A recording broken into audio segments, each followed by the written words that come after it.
अगर मैं बोलूं ही रन्स फास्ट और फिर मैं बोलूं ही रन्स वेरी फास्ट, अब आप सोचिए इन दोनों सेंटेंसेस में क्या डिफरेंस है। सोचिए सोचिए। स्पीड का डिफरेंस तो है, बट इसमें ग्रामर में भी डिफरेंस है। चलिए जानते हैं कैसे। बट आप पहले ये बताइए, अगर मैं आपको कोई सेंटेंस दूं तो क्या आप उसमें आइडेंटिफाई कर पाएंगे एडवर्ब और एडवर्ब फ्रेजेस? चलिए पहले सेंटेंस दे देती हूँ। आपका सेंटेंस है the boy rain very quickly down the street. अब बताइए, इसमें वेरी और क्विकली एडवर्ब्स हैं और पूरा ग्रुप ऑफ वर्ड्स जो है ना वेरी क्विकली, वो एक एडवर्ब फ्रेज है। यही आज आप इस क्लास में सीखने वाले हैं, everything about adverb phrases. Students के लिए तो ये टॉपिक बहुत इम्पोर्टेंट है और अगर आप टीचिंग लाइन में हैं तो भी बहुत इम्पोर्टेंट टॉपिक है आपके लिए, इसलिए इस वीडियो में एंड तक बने रहिएगा। चलिए, आप सबसे पहले सीखने वाले हैं व्हाट इज एडवर्ब फ्रेज। उसके बाद आप जानेंगे different type of adverb phrases. फिर आप सीखने वाले हैं कैसे आइडेंटिफाई करें एडवर्ब फ्रेजेस को किसी भी सेंटेंसेस में और इन्हें कहाँ कहाँ यूज कर सकते हैं हम। और हम ये सब करने वाले हैं विद लॉट ऑफ एग्जाम्पल्स, ताकि आपको ये टॉपिक हो जाए एकदम क्रिस्टल क्लियर। बट उससे पहले अगर आप इंग्लिश सीखना चाहते हैं जल्दी और इजी वे में, तो फिर बेल आइकन प्रेस करना ना भूलेगा, चैनल को सब्सक्राइब करना ना भूलेगा, ताकि आप हमारी सारे इंग्लिश लर्निंग वीडियोस टाइम पे रिसीव करते रहें और आपकी लर्निंग होती रहे super duper fast. And let me welcome you all to my YouTube channel.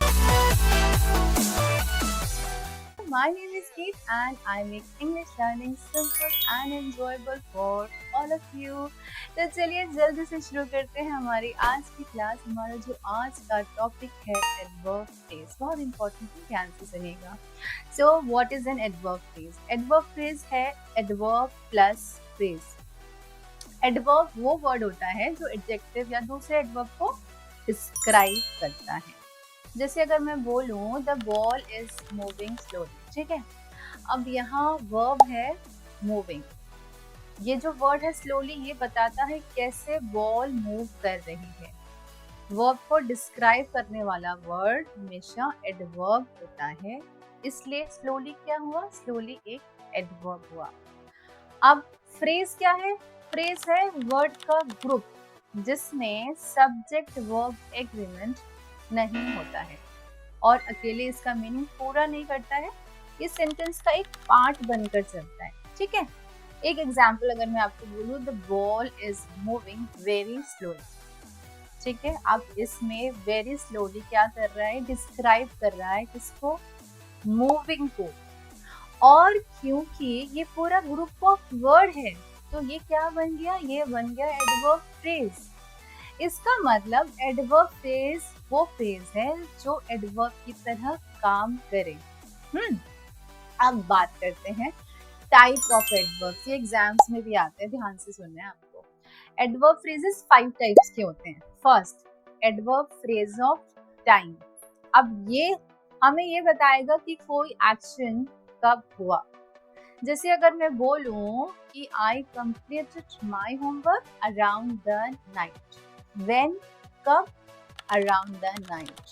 तो ये क्या हुआ? हमारा एडवर्ब फ्रेज ऑफ टाइम।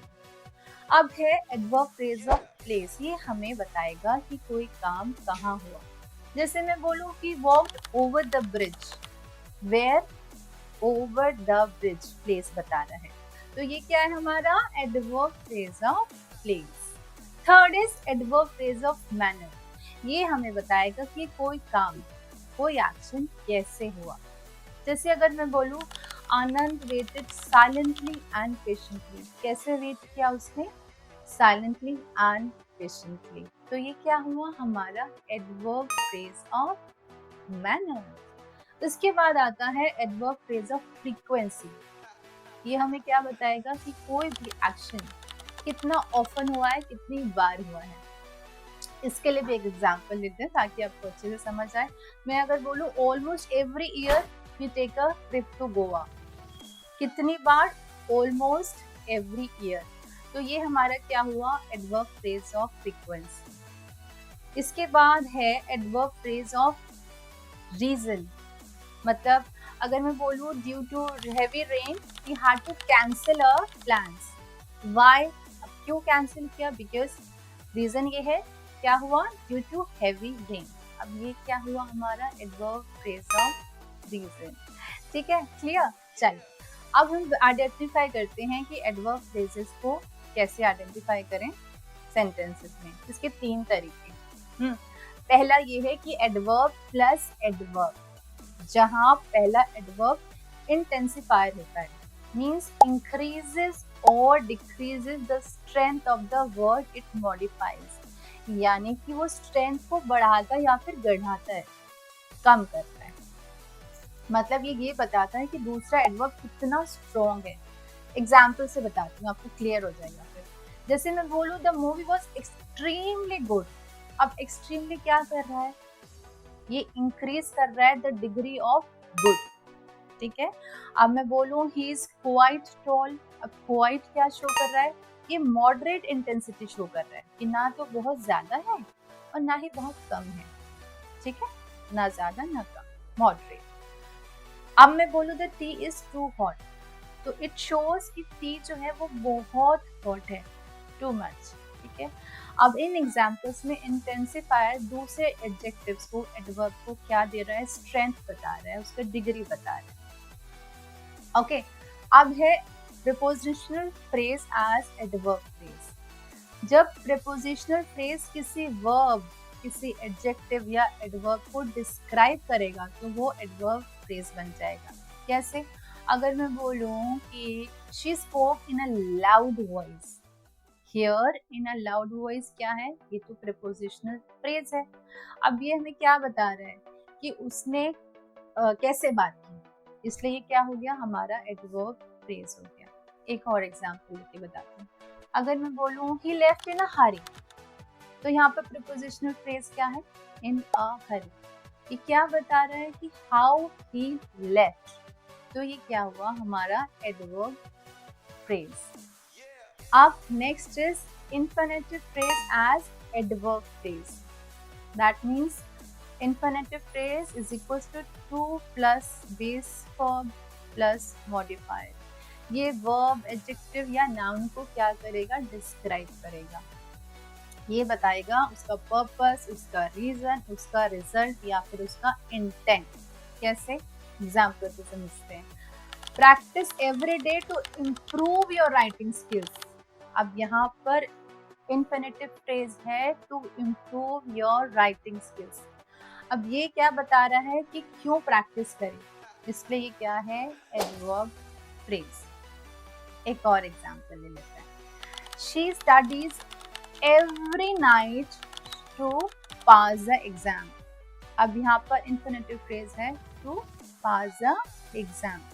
अब ये बताता है व्हाई शी स्टडीज, इसलिए ये क्या हुआ? Adverb phrase. तो गाइस ये था आज का हमारा टॉपिक, जो हमने बहुत सारे एग्जाम्पल्स के साथ सीखा है। आपने सीखा है एडवर्ब फ्रेज क्या होता है, इसके 5 types: time, place, manner, frequency and reason, and 3 ways to identify this: adverb plus adverb, prepositional phrase and infinitive phrase.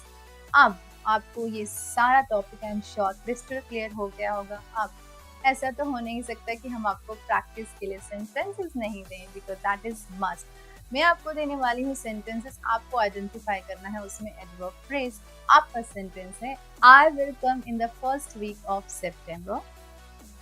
Next is children play in the park. The third sentence is we walked very carefully across the floor. आपको identify करने हैं adverb phrases. हमें comment में comment करके बताना है कि आपने कितने आंसर्स करेक्ट किए। और अगर आपको ये वीडियो यूजफुल लगा हो तो इसको लाइक, शेयर एंड सब्सक्राइब करना ना भूलेगा। प्रैक्टिस जरूर करते रहिएगा, कॉन्फिडेंट बनते रहिएगा। Will see you in the next video. Till then, take care. Bye bye.